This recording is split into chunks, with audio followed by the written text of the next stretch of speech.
I believe, not Katarana, and we have Rob Cairns and Ross Tucker in attendance if need be. Welcome. Good morning. Just following on. I should say there's no extraordinary business, Paul. Sorry, I should have said that before. So we'll note that in the minutes and sorry, Paul. Just following on the introduction from the local board, so we worked closely with them in terms of helping prioritise projects, and just noting there were 7 service assets that were compulsory acquired by NZTA or parts thereof. Worked with the local board to help prioritise that reinvestment back into the community. They've identified development of walking and cycling trails in and around Rosedale Park, as well as development of park assets for the Caribbean Sports Field, Unsworth Reserve and Scotts Point. And as Lisa said in her introduction, those sports fields have a wide catchment area and will serve the sort of broader, beyond this Upper Harbour region, but there's investment that will go back into those areas immediately affected by the loss of those service assets. Happy to answer any questions.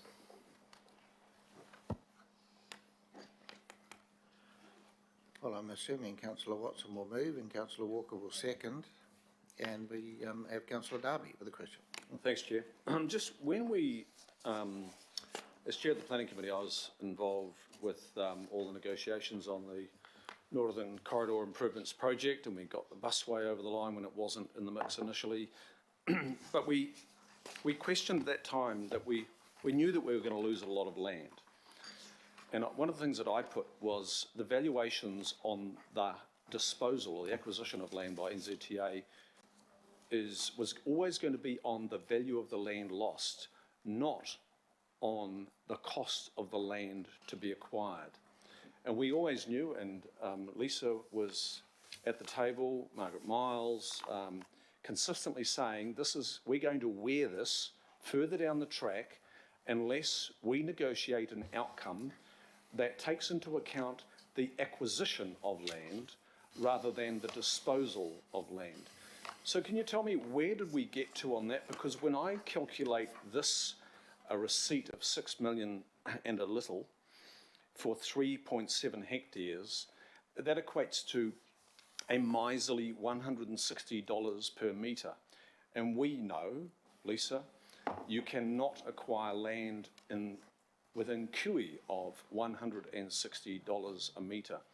So where did we get to in terms of striking a deal that was about replacement rather than disposal and the value of that disposal? So through the Chair, this is just a component of the negotiations that have been underway with NZTA. So this is really to offset some of the sort of slivers of land from these service assets that help facilitate the development of the motorway.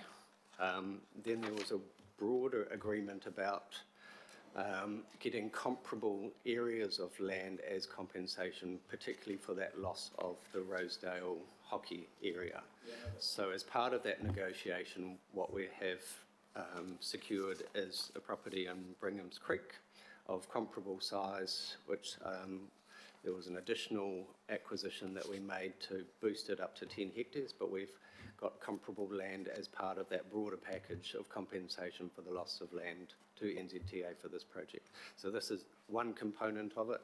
The other component was that the Crown provided us some other land as compensation for the loss.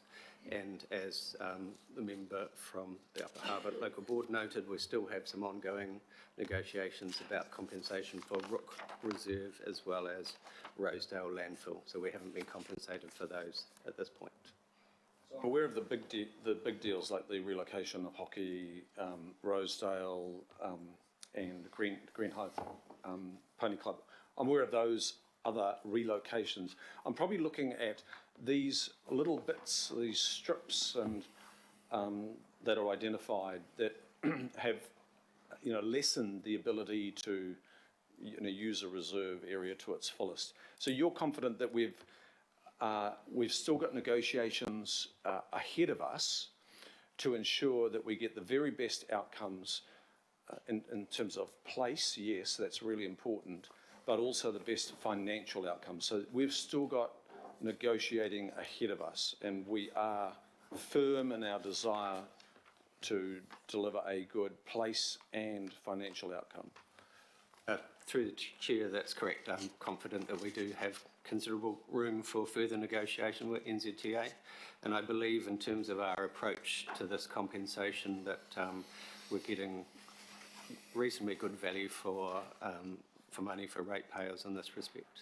So previously, most of the where land's been compulsorily acquired, we've been financially compensated sort of based on assessments of the land value. So our negotiation position this time was more about getting comparable land and then financial compensation on top of that. Councillor Watson.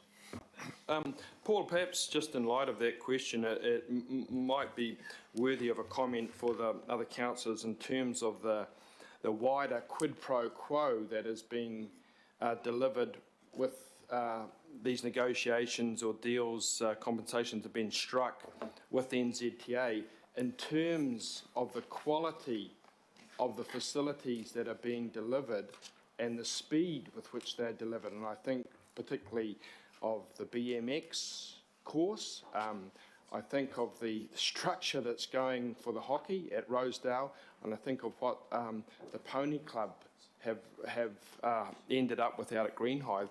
Could you just make just perhaps a brief comment on really how well the council's doing out of all these arrangements with NZTA?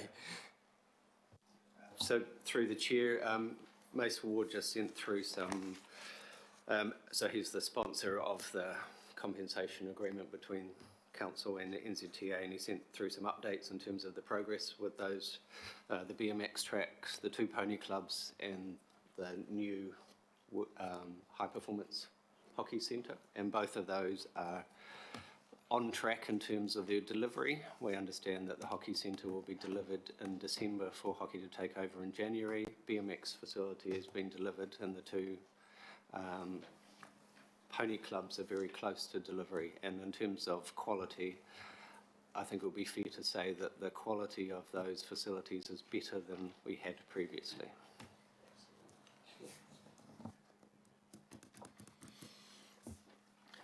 Paul, can you just explain to us, we're using the terminology compensation funding. How much of a precedent is this, and have there been previous other compensation funding scenarios? And what is the criteria for them? So through the Chair, from time to time we lose, and mostly public open space assets, we lose them to NZTA as they widen traffic corridors. In the past, generally, as I explained in response to a question from Councillor Darby, we've seek to get compensation based on land values. Sometimes we don't agree with NZTA in terms of the value of public open space. They tend to negotiate quite hard and don't perhaps appreciate its value as much as we might do. From time to time we've had to go to the Land Valuation Tribunal because we haven't been able to agree. But with respect to this particular situation, I think generally we've had reasonably good negotiations. We haven't been too far apart. And in terms of our approach as looking at compensation, both in terms of land as well as financial compensation, as well as the delivery of replacement assets, my feeling is that this arrangement has worked well for Council. It was a poorly worded question on my part. I'm probably meaning the fact that this has been effectively ring-fenced as compared to going into the consolidated fund. So through the Chair, what took place here was generally the loss of what we would call service assets. So those were parks that were being used and enjoyed by the community. So under the service optimisation approach, there is a policy that where there is disposal, and this was a forced disposal of those assets, then that money would be ring-fenced for reinvestment back into the community. And as part of that service optimisation proposal, it just requires that the reinvestment is supported by some sort of strategic document, whether that be a local board plan, or in this instance, it's the open space network plan that was adopted That's by the fine. local I board. just wanted all the councillors to understand that. So these projects were identified in that open space network plan, and then the local board has gone through an exercise to prioritise of their list of 20 odd projects, which ones to bring forward for reinvestment of that $6 million. All good. Councillor Darby. Speaking to it, and I have no doubt that to date, we've got a good outcome, good quality with the relocation of facilities. It's not picture perfect though.